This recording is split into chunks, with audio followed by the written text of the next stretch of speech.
नरेंद्र मोदी दुनिया का सबसे बड़ा झूठा है और जालिम है। आसारे कदीमा कब्जा करके बैठा है। जैसा यह कानून बनेगा उसमें कब्रिस्तान भी है, उसमें मस्जिद भी है, ईदगाह भी है, जमीनात है। एएसआई बोलेगा हम मालिक तुम आओ। ये आसारे कदीमा के लोग, ये हिंदुत्व के इशारे पर नाचने वाली कठपुतली है ये लोग। सेक्शन 3C आपको कह रहा हूं। अब ये सेक्शन 3 का मतलब क्या है कि दिल्ली में 316 जायदादों पर गवर्नमेंट का कब्जा, राजस्थान में 60, कर्नाटका में 40, मध्य प्रदेश में 50, यूपी में 60, उड़ीसा में 55। और सच्चर कमेटी में कहा गया कि दिल्ली के जो 123 जायदादें जो हुकूमत नहीं दी मुसलमानों को, 2007 में सच्चर कमेटी में कहा गया कि उसकी कीमत 7,000 करोड़ थी। 7,000 करोड़ कीमत थी उसकी। आज हम 2024 में आ गए। कौन वक्फ को छीन रहा है? नरेंद्र मोदी दुनिया का सबसे बड़ा झूठा है और जालिम है। आप कब्जा करके बैठे हैं, 84 से कब्जा करके बैठे हैं, बल्कि उससे पहले से। और 7,000 करोड़ की जायदाद, यानी कलेक्टर साहब जैसा कानून बनेगा, कलेक्टर साहब बोल देंगे नो नथिंग डूइंग। ये 123 प्रॉपर्टीज जो 2007 में 7,000 करोड़ की थी, आज 2024 में शायद कम से कम 20,000 करोड़ की तो हो सकती है। मोदी जी बोलेंगे नहीं नहीं भाइयों बहनों, मैं तुम्हारा भाई हूं, 20,000 करोड़ दे दो तुम मेरे को। अरे आप अंदाजा लगाइए, सेक्शन 3C को निकाल कर ये कह रहे हैं। और फिर आप ये भी जानते हैं कि जब कलेक्टर बैठेगा आर्कियोलॉजिकल सर्वे ऑफ इंडिया आसारे कदीमा में, दिल्ली में 172 प्रॉपर्टीज पर आसारे कदीमा कब्जा करके बैठा है। जैसा यह कानून बनेगा उसमें कब्रिस्तान भी है, उसमें मस्जिद भी है, ईदगाह भी है, जमीनात है। एएसआई बोलेगा हम मालिक तुम आउट। आपका यहां पर महाराष्ट्र में है, अहमदनगर में है, औरंगाबाद में आसारे कदीमा के है। और आसारे कदीमा के लोग बोलते, मोदी की तरफ से बोलते नहीं नहीं हम कैसा बचाएंगे। आसारे कदीमा के कानून में शेड्यूल 6 है, लिविंग मॉन्यूमेंट यानी जिंदा मॉन्यूमेंट है। बोलते नहीं नहीं आप लोग वहां पर वो मस्जिद में मदरसा खोल लिए। अरे दीवाने, तुम्हारा आसारे कदीमा का जो कानून का सेक्शन 16(1) ये कहता है कि रिलीजियस कैरेक्टर को नहीं बदला जा सकता। रिलीजियस कैरेक्टर को नहीं बदला जा सकता। वो कानून ये भी कहता है कि अगर गवर्नमेंट एक्वायर भी कर ले उस प्रॉपर्टी को, तब भी रिलीजियस कैरेक्टर नहीं बदला जा सकता। ये आसारे कदीमा के लोग, ये हिंदुत्व के इशारे पर नाचने वाली कठपुतली है ये लोग। दौलताबाद किले की मस्जिद को क्या किए थे बोलूं मुंह खोल के? अभी मैं आजादी मिलने के 1 साल के बाद क्या नाम रख दिया तुमने उस जगह का? 16 कह रहा है कि उसके रिलीजियस कैरेक्टर को नहीं बदल सकते। मकसद एक ही है। देखिए गवर्नमेंट का डेफिनेशन निसार साहब बढ़ा दिया गया। गवर्नमेंट का डेफिनेशन में बढ़ा दिया गया तो ऐसा ही गवर्नमेंट हो गई। और गवर्नमेंट हो गई तो आर्टिकल 12 में आप इनजस्टिस नहीं कर सकते। आप स्टेट हैं, आप आर्टिकल 25, 26 का वायलेशन नहीं कर सकते। मगर यह कानून ऐसे बनाया जा रहा है कि एक तरफ जमीन खींचो, मस्जिदों को छीन लो, दरगाहों को खाली कर दो, खानखाहों को बर्बाद कर दो, और आसारे कदीमा में जितने मसाजिद हैं उसको छीन लिया जाए। और रिलीजियस कैरेक्टर मस्जिद है तो मस्जिद में मदरसा है। नहीं आप वहां वजू खाना बना लिए तो मैं कहां जाके वजू करके आऊंगा? मस्जिद है ना, नमाज हो रही है। तो इनका मकसद यही है कि एएसआई के कानून को, एएसआई के जरिए से ये तमाम जायदादें हमसे छीन ली जाए। एएसआई के कानून को सेक्शन 5, सेक्शन 6, सेक्शन 8 आप पढ़िए, आपको मालूम हो जाएगा। जब तक कलेक्टर की इंक्वायरी मुकम्मल नहीं होती वो जायदाद वक्फ की नहीं रहेंगी। यानी मेरी मस्जिद है और मस्जिद को कलेक्टर बोलेगा मैं इंक्वायरी कर रहा हूं, तुम्हारे खिलाफ कंप्लेंट आई तो नमाज नहीं पढ़ना, तुम्हारी दरगाह है तुम फातिहा नहीं करना, तुम्हारा मदरसा है तुम नहीं तालीम दिलाना। बाप की जागीर है कलेक्टर की। तेलंगाना में जो 33,929, जिसमें से 90% जायदादों के पास डीड ही नहीं है। अब ये डीड का चक्कर ये है कि अगर खुदा ना खास्ता यह कानून बन जाएगा तो फिर आपको जितनी वक्फ की जायदादें हैं उसको रजिस्टर करवाने के लिए जब आप जाएंगे कलेक्टर साहब के पास तो कलेक्टर बोलेगा कहां है इसका कागज। CAA में कागज पूछ रहे, ये कानून में भी कागज पूछ रहे। अब आप बताइए कि 300 साल 200 साल 100 साल पुरानी जायदादें हैं, कौन सा कागज रहेगा, कौन सा कागज रहेगा बताइए आप। ने कागज लाओ तभी इसका रजिस्ट्रेशन होगा। तो वक्फ बाय यूजर आप अंदाजा लगाइए कितना बड़ा नुकसान हमारा होने वाला है।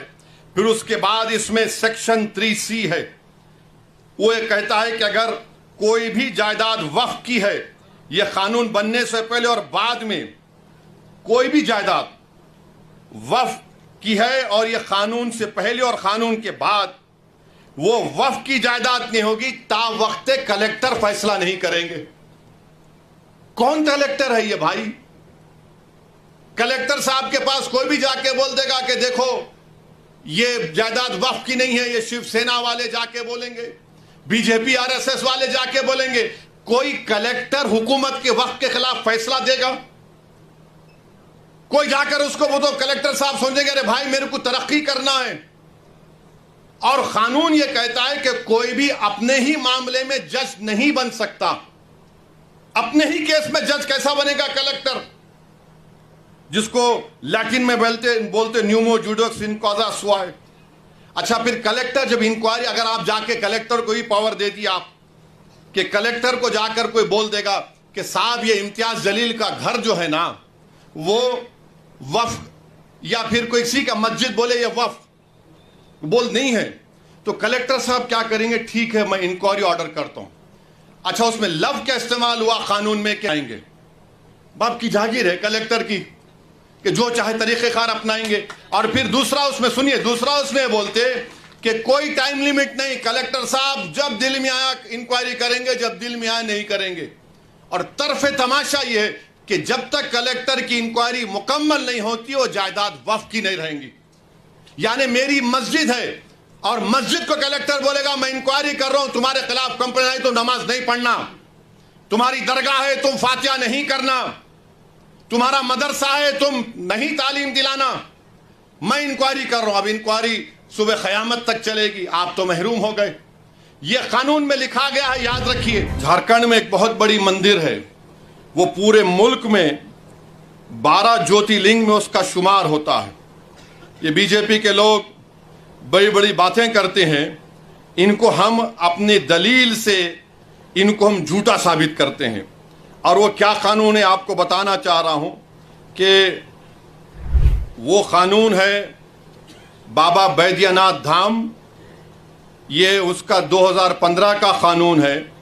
सेक्शन 3 के तहत चीफ मिनिस्टर सब बनते हैं और उसी कानून में ये कहा गया, एक कंटिजेंसी रखी गई कि if the chairman or any of the other members mentioned in section 3(2) or in section 21 be not a Hindu, the state government may nominate any eminent person professing Hindu religion. अरे आप झारखंड के बाबा बैद्यनाथ धाम का कानून यह बनाते और कंटिजेंसी रखते हैं कि अगर कोई उस मंदिर के इलाके का कोई MP मुसलमान बन गया तो आप अपने आप को ताकत दे रहे हैं कि वो नहीं हम किसी हिंदू को बना सकते हैं। ये सेक्शन में कहा गया। ये कौन सी तुम्हारी मोहब्बत है? ये हमारी जमीन है, हमारी जायदाद है, अल्लाह के नाम पर इसका मालिक अल्लाह है। तुम हमसे छीनना चाह रहे हो। तुम्हारा दिल नहीं भरा 6 दिसंबर से?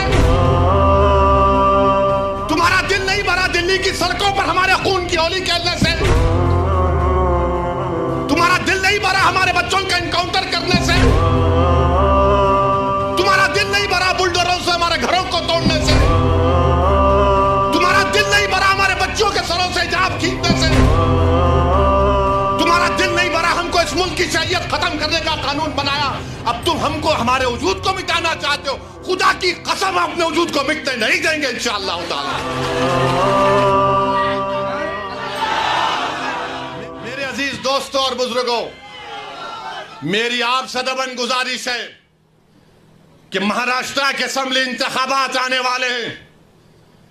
मैं आपसे अपील कर रहा हूं, जो लोग वक्फ की जायदादों को बर्बाद करने आ रहे हैं, आप और हम मिलकर उनको इंशाअल्लाह बर्बाद कर देंगे सियासी तौर पर। मेरी आपसे अपील है कि मैं यकीनन कह रहा हूं कि इस महाराष्ट्र की विधानसभा में आपको इम्तियाज जलील को और मंजलिस के नुमाइंदों को भिजाना जरूरी है। तुम्हारी आवाज हो, अगर तुम्हारी आवाज नहीं होगी तो कौन आवाज उठाएगा? तुम नहीं देखते पार्लियामेंट में क्या हो रहा है? तुम नहीं देख रहे पार्लियामेंट में कौन पुकार रहा है दीवानों की तरह? क्या तुमको नजर नहीं आ रहा कि किसके कलेजे में, सीने में, किसकी आंख में आंसू है जो तड़प तड़प कर देख रहा है कि मेरे बर्बादी का कानून मेरे आंखों के सामने बनाया जा रहा है? कौन होगा तुम्हारी आवाज को? छोड़ो इन चीजों को। कभी अपनों को भी तो अपनाओ, कभी अपनों को तो समझो।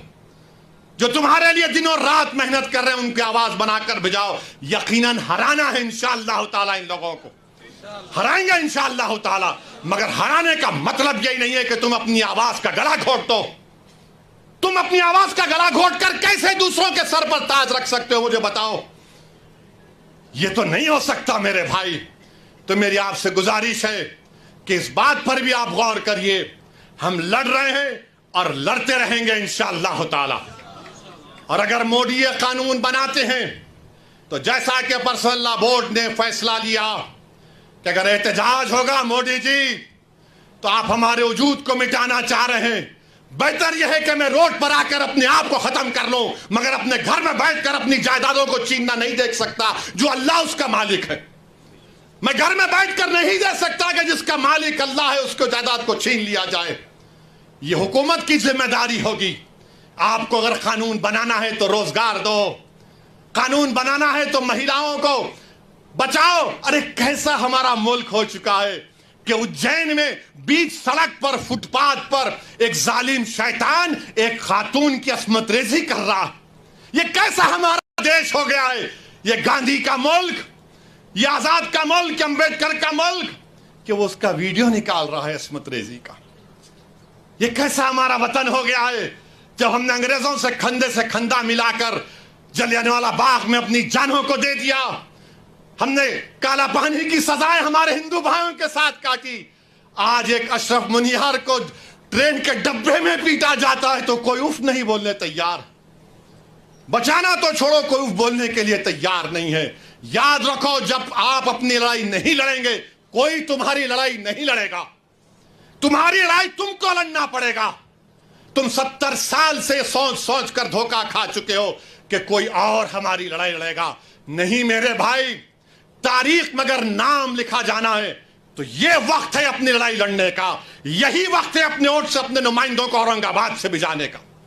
तो मेरी आप तमाम से गुजारिश है कि आप पर्सनल लॉ बोर्ड ने जो आपके सामने बात कही है, आप ज्वाइंट वर्किंग कमेटी को अपने एतराजात, अपना प्रोटेस्ट ईमेल और पोस्ट के जरिए भिजाइए।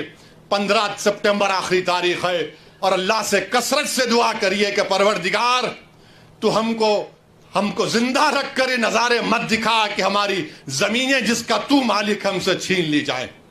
अल्लाह से हम गिड़गिड़ा कर सरबसूद होए, से गिड़गिड़ा कर भीख मांगे, इत्तेहाद पैदा करिए। ये कानून ना देवबंदियों के मफाद में है, ना बरेलवियों के मफाद में है, ना अहले हदीस के मफाद में है, ना बोरी समाज के मफाद में है, ना अथना शरी शिया के मफाद में है, ना आगा खानी शियाओं के हक में है, किसी के हक में नहीं है। ये सिर्फ और सिर्फ मोदी जायदादों को छीनने के लिए कानून बना रहे हैं। अल्लाह इन जायदादों की हिफाजत करे।